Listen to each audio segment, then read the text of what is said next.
welcome to the breakfast show on Faith FM with Skafy and friends. This is the best place to start your day with positive and uplifting thoughts.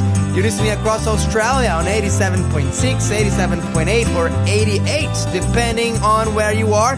You may also listen to us through the Faith FM app, which you can download for absolutely free and experience our show without any interruptions whatsoever, as long as you have internet. Our text line is 0491 064 669. We are like your best friends, so save that number to your speed dial, to your contact list, and you can interact with us, you can chat with us, and we can have a great conversation here today, which is a Tuesday, the 20th of January, if you are listening live. And I am in the studio today with three ladies. Number one, sitting right in front of me, I have Lindsay. Good morning to you, Lindsay. Good morning, Skafy. How are you today? I am doing well, thank you. And on the producing side of things, we have the double SL team, the Shell and Letitia team. Good morning to both of you, ladies. Hello. It's great to have you here on board with us. And today, I am grateful for popcorn. For popcorn. Popcorn. I mean, makes sense. I'd be grateful for that too. That's right. Look, popcorn is something to be grateful for. But today is a very special day for popcorn lovers. Why is that? Because it is the National Popcorn Day. Says who? Yeah, in the United States. It's been celebrated at least since 1988. Really? Yes. Wow. And we have to take the Native American Indians for that one because they were the Really? first ones to actually use the popcorn. Wow. So I they had use- no idea, but that kind of makes sense. Yeah, they used it as ornaments, as particularly women in their hair as ornaments. And I've- then when I've the had popcorn Europeans in my came, hair before. Have you had it before? By accident, not on purpose. Now, I am curious to know this. What is your favorite way to enjoy popcorn? Actually, I also want to ask this to you, listeners. So if you'd like to tell us, how do you enjoy seasoning your popcorn? 0491 064 669. Let us know here.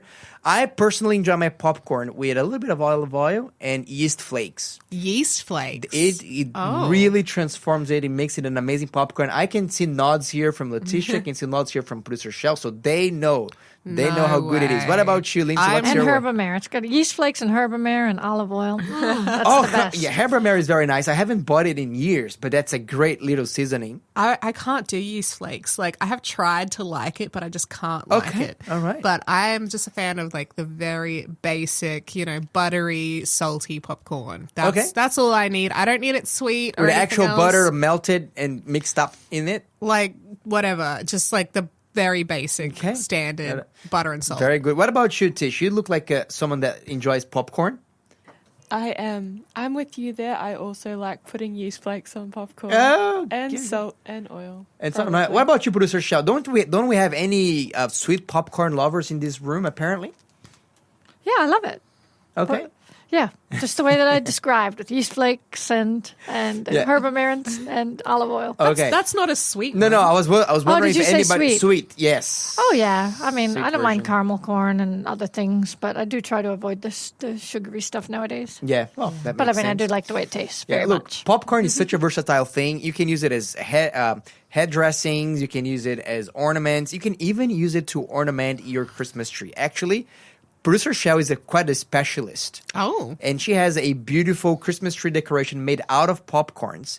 And she said that if someone texts us here with the hashtag popcorn, she'll send you a photo. And let me tell you, it's worthwhile seeing. So 0491 064 669. In today's show, we are going to be looking at what could be, in my opinion, perhaps the most heartless verse in the entire Bible. So that's going to be up in our Bible study today. We're also going to listen to the testimony of Renee Good's former father-in-law. So Renee Goods, that Minnesota lady that's been shot by an immigration officer that's been in all conversations in the United States, her father-in-law spoke out, and we'll see what he said today. You're listening to the Breakfast Show podcast on Faith FM. Positively different. And we are now going to play a quiz question. So producer Tish, would you give us a new quiz question? The first one of the day. All right, we're already up to the first question of the day. I hope you are awake and ready to go. I'm awake. I'm ready. Yeah, Okay, I'm then. ready. Are you awake? Are I'm you ready? I'm ready. Well, we will see. This question will check. Okay. True or false? The man who waited for the moving of the water so he could be healed had been an invalid for 12 years. True or false? Let's have a look. Oh, we have some correct answers here in the studio. I was going to give you something else. Well, good thing you didn't, because you got it correct. If you think you can also get it correct, please let us know. 0491 064 669. And the question again, true or false, the man who waited for the moving of the water so he could be healed had been an invalid for 12 years. It's a great story, by the way. So very good. interesting. He has drawn a lot of questions regarding, hey, like, does God use these kinds of things to heal people, the stirring of the water? But we'll look a little bit more into it when we get the answer to that question. So if you do know the answer, 0491 064 All right, we are moving on to our Bible study now. Yay. We are Love looking Bible into the study. story of my cognate Joseph. Your cognate. Yes, my cognate Joseph. And how he had two dreams. And these dreams do not go down well through his brother's throats. Actually, they were thinking, what an arrogant little brat. What a little upstart. Yeah, does he think that, is he prophesying that he's going to be Lord over us, that he's going to dominate over us? And they're creating this narrative here. To be honest, I don't know if Joseph actually wanted to have some kind of leadership or authority over his brothers, but the fact is, he has received a multicolored tunic from his father. By the way, multicolored tunic. I'll just have to say something here, just for the sake of, since we're studying the Bible, might as well look into all things. Do you know what's the word for colorful or multicolored that usually a lot of Bible translations translate as multicolored tunic? No, tell me Is pasim. Pasim. Okay. Now, pasim, nobody really knows what's the exact translation of it in Hebrew. Is it like a once-off word in the Bible? It is not. I think it appears elsewhere as well, but it's a bit of a mysterious word. However, the word pas and pasim is like the plural of pas. Pas means extremities. Okay, an extremely colorful something? No, so Or- it's probably because back in the days, the kinds of work clothes you would wear, they were kind of like shorts and short sleeves as well. Okay. So pasim could mean that they are like long sleeved Yeah. and long Fringe. pants clothes. So these are typically not your work clothes. Yeah. Now, very interestingly, there has been an archaeological discovery, and it was in the tomb of a aristocrat in Egypt. Alrighty. And in that tomb, there was some frescoes, some paintings of what it appears to be Hebrew people coming to Egypt. And in these Hebrew people, you had it was originally colorful, these paintings, and you had a bunch of people that were wearing short-sleeved tunics. Yeah. They're mostly white or brown. Yep. Mostly two colors. But then in the very front of the line of these Hebrew people, there was a man, which appears to be the leader, and he was wearing long sleeved clothing and multicolored with very intricate designs Yeah. and patterns in it. That's so cool. Very cool. So a lot of people use that. So hey, was That was that Joseph. maybe was that Joseph, or at the very least, was Joseph wearing something like that? It was the clothing of a leader. And if we get to the story of Joseph again, colors in clothing, they were not a statement of fashion.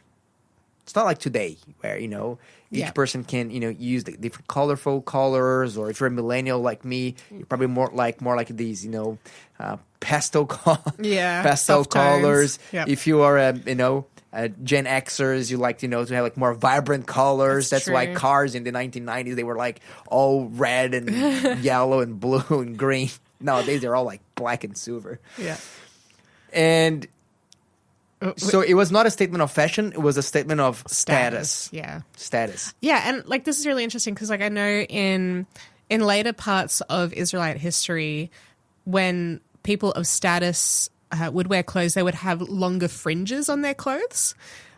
That would represent their higher status. So the very longer the interesting. fringe, the Yes. higher the status. Wow. Also places like ancient China, they would have very long edges of their sleeves, the longer the edge of the sleeve, at least for women's clothing, if not men's clothing as well, the higher the status for those Very people. interesting. So, like, this seems to be like a trend through the ancient world. That's But the right. longer the clothes or the longer the sleeves, the higher the status. Yep, very interesting. Because, like, of course, like, if you have high status, you have more wealth, and you can afford to flaunt it with more fabric. Yes, At that is least true. in that early time. And it also tells you that you can afford to use a not very practical piece of clothing because Sure. guess what? You don't have to do the manual labor. Yeah.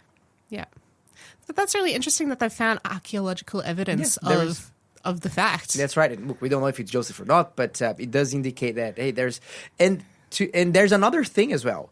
Jacob already had a history here of not really respecting orders of birthrights. That's true. Let's just remember all of that. Well, his own father was not technically he deceived first. his own father. Yeah. So I believe that there's a birthright thing. So everybody was considering, hey, does it mean because our father Jacob is treating Joseph so well and so better than everyone else because he's the son of the favorite wife. He's But when you also think about Joseph's brothers, they were not really great guys. Like, they're not really great the guys. oldest son, Reuben, we're not going to get into what he got up to necessarily, but he did some really bad Yeah, stuff. he desecrated his father's bed. Let's Yes, just put it that essentially. way. And some of the other older brothers, they were murderers. They massacred the whole nearby town. All of them were very, very hardened men. They all they massacred and they killed an entire village. So it kind of makes sense that Jacob would be like, They're like well, they were gangsters. They were, basically, yeah. His older brothers were gangsters, and they played it out later Yeah. in this story. So they were figuring and just joining one and one together and saying, hey, it might be the case that dad wants to also pass my birthright or our birthright on to Joseph. Exactly. And yeah, so they weren't great, but it would make sense that Jacob would not want to put those kind of guys in the position of family leadership by making them the guy with the birthright. So maybe he'd look down, he's like, hey, I have a favorite wife, I have a favorite son, I might as well make him in charge next. And this is the thing, like sometimes some parents, look, they do have, it's definitely not my case, but some parents, particularly when you have like one child that is excelling in character and all the other children are absolutely, giving grief to your heart. Yeah. Some parents do have a preference to one child over the other. Yeah. But at least they conceal that. They don't make it obvious. But that's not Joseph's case. Joseph was actually wanting to make sure that everybody knew that Joseph was the favorite. Yeah. Interesting. Well, that will not go down well with his brothers. They will not serve them well. So let's see what happens here.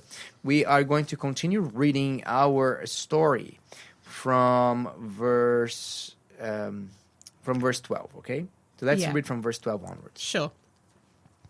Then his brothers went to feed their father's flock in Shechem. Yeah, just a quick thing. Shechem was a place where Jacob owned property. He bought a property in Shechem, so that was like their land. And there was nearby, it's an area where they were respected because that was in Shechem. The sons of Jacob, they committed that murder that we mentioned. They slaughtered an entire village, so people tended not to mess with their flocks there. Right, yeah. Okay, so they went to feed their father's flock in Shechem, and Israel said to Joseph, are not your brothers feeding the flock in Shechem? Come, I will send you to them. So he said to him, here I am. Then he said to him, please go and see if it is well with your brothers and well with the flocks, and bring back word to me. So he's going and saying, get a Go report check for on me. the brothers, see how they're going. Yeah. You're good at giving reports on your brothers. Go give me another one. So he sent him out of the valley of Hebron, and he went to Shechem. Now a certain man found him, and there he was wandering in the field. And the man asked him, saying, what are you looking for? What are you seeking? So he said, I am seeking my brothers. Please tell me where they are feeding their flocks. And the man said, they have departed from here, for I heard them say, let us go to Dothan. So Joseph went after his brothers and found them in Dothan. Okay, so we're changing this scene now. Dothan, which still exists today by the same name, by the way, that region of Dothan, which is very interesting thing because when you look at videos online about Dothan, you see it is a wilderness landscape. They have some big rugged rocks, but it kind of looks like you're in the outback, to be Rightio. honest. There you have small bushes interspersed here and there, very desertic, the odd tree here and there. Perhaps a couple of olive trees trying to survive. But in reality, the reality is in the times of Joseph, it was actually a pretty lush pasture. It has gone through a process of desertification over the millennia since that story happened. And do you know how we know this? How? Because archaeologists, they found out that was buried under the surface. They had found seeds of grapes, olives, wheat, Wow. all kinds of stuff that normally require some fertile grounds around. Wow. So that's something interesting here about the geography of Dothan. And Dothan has a very interesting name. And you will see that I think that this name is very significant. Why is that? Dothan means two pits. 2 pits. 2 pits or 2 cisterns, 2 wells. Nobody knows exactly why. Maybe they had 2 actual wells or 2 cisterns for animals, or troughs, big, troughs, natural or man-made. Or because the place was so lush and so fertile that he had the place of 2 flowing waters or 2, So we don't know exactly what is the origin of the name, but we know that it means 2 pits or 2 cisterns or 2 troughs or 2 wells, something in that area. That's so and I believe that fascinating. is going to be very interesting Yeah, definitely. because Joseph is going to be, sent and thrown into one of these pits. Oh, spoiler alert. Very soon. Spoiler alert here. You're listening to the Breakfast Show podcast on Faith FM. Positively different. We are now going to reveal the answer to the quiz question. So, Tish, please. Okay, so now that everyone is awake and hopefully gave some correct answers, which a lot of you on the text line did, congratulations. The question was true or false. The man who waited for the moving of the water so he could be healed had been an invalid for 12 years. It was 40 years. Not quite. It was almost 40 years. I think 38, right? 38. Yeah, 38 years. Very close. So close. And so, no, it was not 12 years. It was a lot longer than that. Yeah. And by the way, the that whole angel stirring the water thing, it was a theory that people back then believed in, but God's healings don't work on a lottery system basis. That was a pagan idea that infiltrated. So it was kind of even surprising to find an Israelite believing in that. But you see, he lost all hope. He lost hope in the God of Israel. Yeah. He was looking for Hope in anything. the things of the world, and not even them worked for him. Yeah. So if people had actually been healed by getting to that water, maybe there was a placebo effect. We don't know. But certainly what we do know is that this is not God's modus operandi. So much so that Jesus came and said, hey, look. Because if there was, Jesus could have just helped him to get into the water on the time. pool. But Jesus, that's not how he operates. He's like, let's do this completely different than what you're expecting. No. It's not on a lottery system. Very good. Thank you so much, Tish. Do you have another quiz question, please? Can we have another one? All right. The next What's one is this. When Moses came down from Mount Sinai, what did he discover the Israelites doing? When Moses came down from Mount Sinai, what did he discover the Israelites doing? Correct answers in the studio. If you know as well, please let us know on 0491 064 669. Thank you very When much. Moses came down from Mount Sinai, what did he discover the Israelites doing? Okay, thank you very much. And we got a message here back from David, and he says, hey, he was talking to us about these lollygobble bliss bombs. They turned out, producer Shell, you're an American lady. Do you know what Cracker Jacks are? Oh, yeah. Yeah, so basically, these lollygobble bliss bombs are the Aussie version of Cracker Jacks. Do they come in a box and have a prize in them like Cracker Jacks do? Oh, I don't know about that, but what I do know is that they come in a bag with caramel and peanuts. Yeah. So I actually never Cracker thought Jacks about. is a very, very popular treat, especially for kids, because there's always a little thing Prize. a little prize in the box. Oh, there's a little prize. That's very smart marketing. Well, let me tell you this, though. I never really thought about combining peanuts with popcorn. Really? It's yum. Yeah, it makes a lot of sense because you get, the different textures there. I might try it next time. It's also a big thing in the States to do like a popcorn ball that's like sugary and whatnot, held together by honey and syrup and Like a different jawbreaker things. lolly, but made of popcorn. Well, it's not. Popcorn's not really jaw-breaking. So, yeah, it holds The- together, the, but the way you're putting your hands, it's like the size it's big. of a jawbreaker. It's pretty lolly. big. Oh, it's much bigger than a jawbreaker because you'd never get it in your mouth. It's a little bit larger than an apple, but you just bite into it, and then it starts to. You try to make Crumble sure a that bit. you keep it There you in one go. piece while you're eating it. You Americans are so creative when it comes to Sugar. your food. That's right. The You will sugary hear in a street. lot of the Christmas songs, about popcorn balls and Popcorn. Oh, and these are stringed popcorn. And popcorn's a big thing, and yeah. Yeah, Okay. and America is the most popcorn consuming country in the world Makes as well. sense. Yep. So you would imagine that they would create some interesting, creative things with it. There you go. All right, fantastic. So some popcorn love there for you. And actually, there's one thing that you can do in the National Popcorn Day. You can make yourself a bowl of popcorn, invite a friend to eat it with you or a family member. You can take a picture, post it on Instagram, and use the hashtag National Popcorn Day. And a lot of people will be doing that today. So Interesting. if you want to participate in that, Okay. if your Instagram is your thing, that's something you can do. Instagram is my thing, although I don't have any popcorn available right now, so I don't think I'll be participating today. So. I'm just super in the mood for popcorn now. I am feeling so much. Yeah, I'm feeling very, popcorn hungry at the moment. But the problem is, I looked into my pantry yesterday, and guess what? No popcorn kernel to be seen. So I need to buy some. I just remembered back in 2017 when I was a very broke volunteer while I was also a broke student. I used to eat popcorn for dinner just as something to fill my belly. That was very low cost and very low nutrition as well. But I was like, that's my dinner most nights. Very good.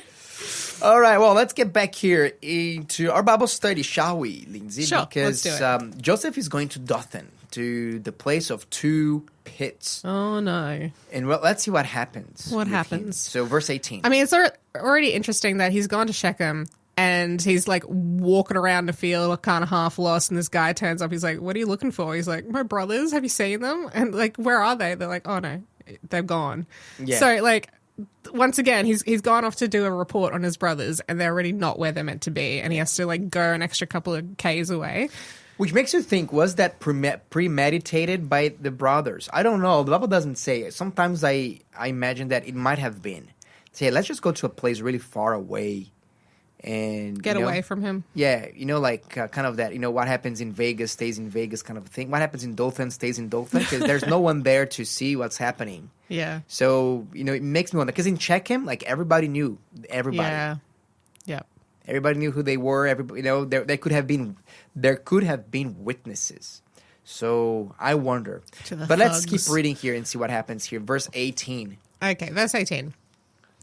Now when they saw him afar off, even before he came near them, they conspired against him to kill him. Wow, he was like a little speck off in the distance. They're like, oh, that's Joseph. Let's kill him. Then they said to one another, look, this dreamer is coming. Come, therefore, let us now kill him and cast him into some pit. And we shall say, some wild beast has devoured him. We shall see what will become of his dreams. But Reuben heard it, and he delivered him out of their hands and said, let us not kill him. And Reuben said to them, shed no blood, but cast him into this pit which is in the wilderness, and do not lay a hand on him. Let's just pause here for a second. I just wanted you to see that there's the cruelty. The cruelty that the Bible will be describing about his brothers is it's beyond imaginable. Yeah. They're in the place called Two Pits. Hey, wouldn't it be funny if we killed Joseph and threw him in one of the pits? That's crazy. Isn't it crazy that they were using the name of the place to be a part of the plot that they have against Joseph? I think it is. Let's go. Let's keep going. Okay. It says, hold on. do not lay a hand on him that he might deliver him out of their hands and bring him back to his father. So Reuben has a plot here of his own that's different to his brothers. He's like, I want to probably get back in my dad's good graces after I've done something bad. Yes. Yeah, Reuben was the only one who's trying to be on Joseph's side. Well, he's trying to use Joseph against his brothers. He's trying to use Joseph in order for his own benefit I never thought about that. with his dad. Might be. Because he's defiled his father's bed with his stepmom, and now he's like, well, there's only one way for me to get back in my dad's good graces, and that's to deliver the favorite child safely home and get dad offside with the other brothers now. I can see that. Look, I can see that. But it's still, I think that we can see a glimpse of brotherly compassion. Mercy. Just like a little shred. Just a little but only in Reuben. glimmer. Yeah. But still, he was not strong enough to actually, stomp his feet on the ground and say, hey, guys, we're not doing this. This is out of question. Are you kidding with me? He's our brother. Yeah. He's a person. We're not doing this. But at least he said, hey, let us instead just not kill him and just throw him into the pit. So it came to pass, when Joseph had come to his brothers, that they stripped Joseph of his tunic, the tunic of many colours that was on him. Then they took him and cast him into a pit, and the pit was empty. There was no water in it. And they sat down to eat a meal. Then let's just pause here. Yeah, they threw him in a deep, dark hole. Okay, so they're not content in stripping him of his clothes. They were not content in throwing him into the pit. But now, they sat down to eat. This is, to me, the candidate to be one of the most heartless verses in the Bible. Look, eating is a big deal in the Bible. Like, for example, if you go back to the Garden of Eden, the Bible says that God has given Adam and Eve a beautiful garden with all manner of trees, fruit trees that they could eat from. And I personally believe that God would come down and sit with them and eat with them when they were eating, particularly in the turning of the day, in the evening, the afternoon. Yep. We know. I believe this is possible because Jesus says, if anyone opens their door, I will get in and dine with them. Yeah. So eating with someone in the Bible represents fellowship. True. And friendship. Yeah. So when Eve, for example, she was eating with Satan, with the serpent, it's not just that she's eating from the fruit that God has forbidden, but she's actually considering, Satan, actually, you are my friend now. And if you have openly declared yourself opponent to God, guess what? I'm going to sit in the same table to you. So she made herself an opponent of God. An opponent of God. Yeah, by her friendship with Satan. And then when Adam sat with Eve, he was doing the same thing when he was eating with her. She's saying, hey, my friendship, my allegiance is with you and the serpent rather than with God. The Bible talks about not eating foods offered to idols, and it talks about, in Revelation, referring to Jezebel as a symbol of this person or this spiritual idea of eating things offered to idols or doing things that are against God, like coming into agreement with things that are against God. That's right. So, and that explains, for example, when the Bible says that Jesus died for us while we were still his enemies. This is the thing. So Adam and Eve placed themselves eating together in the same side, in the same team as the enemy of God. And how did God treat them? As enemies? No. With compassion, with love, and even with the self-sacrifice, with absolute relational faithfulness and integrity. Yeah. So when we move on to this, I can kind of almost hear like Joseph saying, to his brothers, like in the depth of the pit, saying, Simon, can you please get me out of here? Judah, can you hear me? Please, it's cold down here. Can I get out? Reuben, please have mercy on me. And amidst these cries for help from Joseph, what were his brothers doing? They were just like tuning him out and having a They snack. were sitting and having a meal. Yeah. They're having a meal. And I think that similar to the brothers of Joseph, I think that we are in a similar situation today, Lindsay. Do you know how? Because I believe that we also live in between two pits. Do we? I think so. One pit is the pit where our brothers and sisters have fallen the pit of sin. And they are there and they're crying. They're perhaps not using words, but their soul is crying for help. Is someone out there can help me?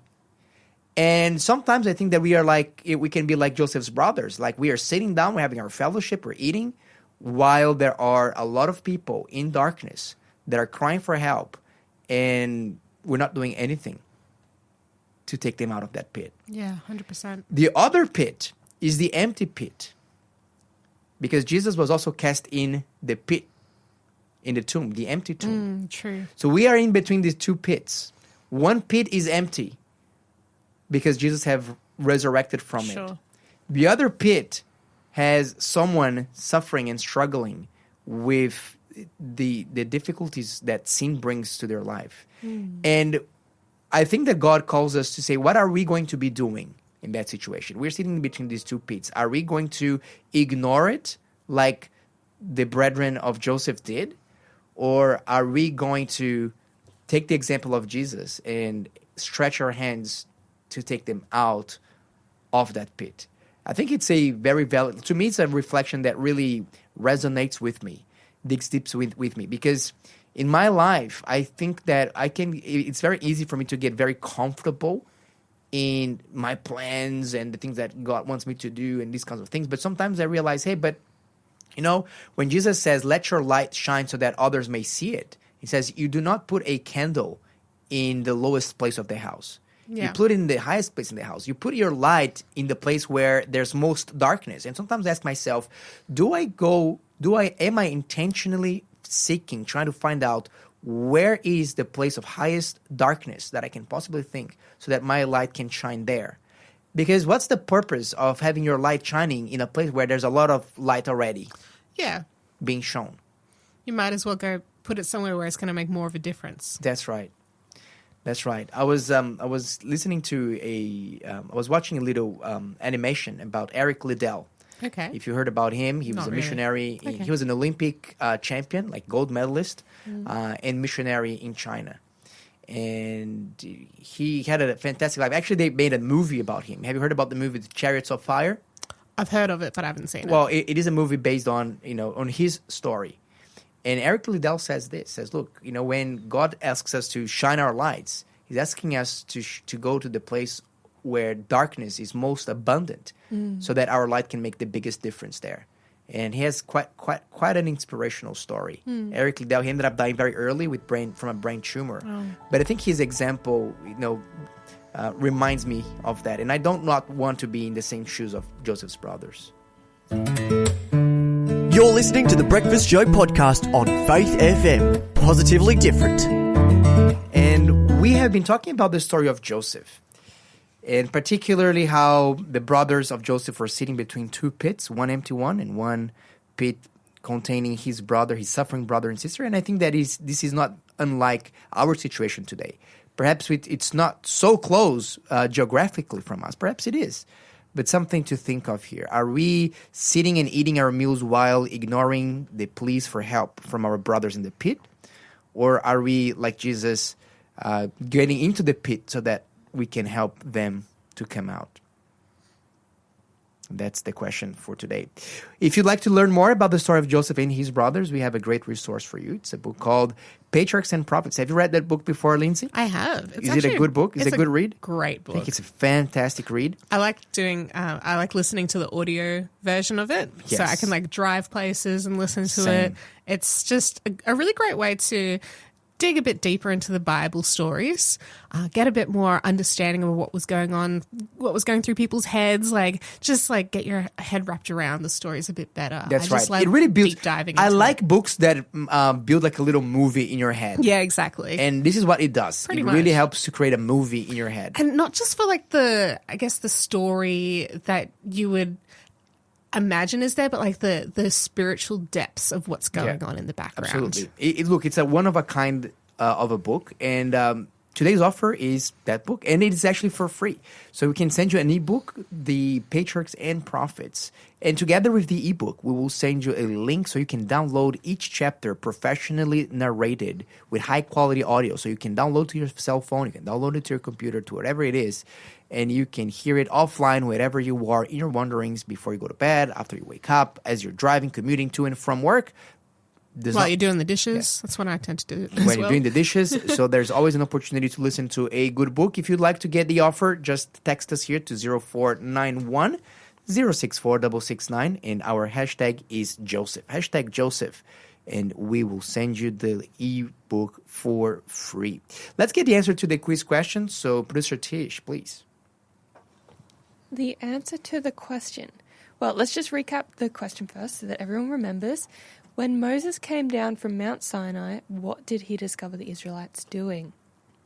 Well, they were worshipping a golden calf. They were worshipping a golden calf here. We have a lot of correct answers popping through here. So well done to John, to Sherry. Sherry says, how easy we are swayed. Yeah, it's very true, Sherry. David also sent in the right answer. So well done, everyone, for participating in the quiz game. The answer that I wrote down for that one was party. Party, yes. Which is essentially what was happening when they were worshipping the golden calf. Yeah, it was a very sinful party. It was a very sinful party, guys. Yeah. I wrote worshipping an idol. Yeah. And we are now going to listen to a song here by the Lower Lights, Do Lord. But after the song, we're going to be talking about a news of a Kiwi man who was lost in the wilderness. And 2 weeks after tireless searches, the rescue team just gave up, said, no, there's no hope anymore. We're going to go back home. But he was found 3 days after that. Thanks for being a part of the Faith FM family. Join our community on Facebook or get in touch at 1-800-FAITH-FM.